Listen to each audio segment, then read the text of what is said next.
দেশবাসীকে অবগত করতে চাই, আজকে গতকালকে এবং গত রাত্রে দেশনেত্রী বেগম খালেদা জিয়ার মেডিকেল বোর্ডে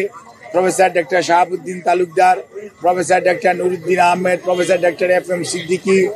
professor doctor AQM Mohsin, professor doctor Shamsul Arefin এবং professor doctor Ziaul Haque, professor doctor Jafar Iqbal, professor doctor Abu Jafar Mohammad Saleh এবং professor doctor brigadier Mohammad Saiful Islam সহ দেশের বাইরে থেকে professor doctor Richard Bell and professor doctor Shakil Farid সহ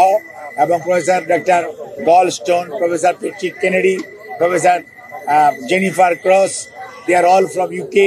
এবং USA থেকে professor doctor Haibur Rahman Lulu, professor doctor Rafiquddin Ahmed,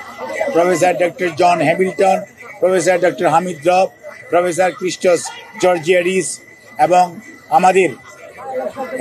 people's republic of চায়নার কুনমিং ইউনিভার্সিটি হসপিটাল এবং বেইজিংয়ের ন্যাশনাল হার্ট ইনস্টিটিউটের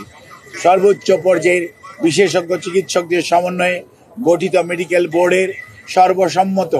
সিদ্ধান্ত মোতাবেক এবং দেশনেত্রী বেগম খালেদা জিয়ার বর্তমান শারীরিক অবস্থার আলোকে আমরা ইনশাআল্লাহ যদি সব কিছু ঠিক থাকে আমরা কাতার রয়্যাল এয়ার অ্যাম্বুলেন্সের মাধ্যমে দেশনেত্রী বেগম খালেদা জিয়াকে আজকে এই মধ্যরাত্রির পরে অথবা আগামীকালকের সকালের ভিতর ইনশাআল্লাহ আমরা ওনাকে ইউকেতে অর্থাৎ লন্ডনে ওনাকে একটা নির্ধারিত হসপিটাল আমরা ঠিক করেছি, সেখানে আমরা ইনশাআল্লাহ ওনাকে নিয়ে যাব। ওনার যাওয়ার সময় ওনার সাথে যে বিশেষজ্ঞ চিকিৎসক হিসাবে বেশ কয়েকজন চিকিৎসক এবং দেশের বাইরের 2 জন চিকিৎসক ওনার সাথে থাকবেন এবং এর সাথেও অ্যারোনটিক্যাল ফিজিশিয়ানস যারা আছেন তারাও ওনার মেডিকেল বোর্ডের সদস্য হিসাবে উনি যখন বিমানে থাকবেন যাতে ওনার যাত্রাপথ কোনো অবস্থাতেই কোনো ধরনের প্রতিকূলতার মধ্যেও যাতে ওনাকে সুস্থভাবে ওনার চিকিৎসা দেওয়া যায় সেই লক্ষ্যেই সকল প্রস্তুতি সম্পন্ন করে আমরা ইনশাআল্লাহ আজকে মধ্যরাত্রির পরে আগামীকালকে আর্লি মর্নিংয়ের মধ্যে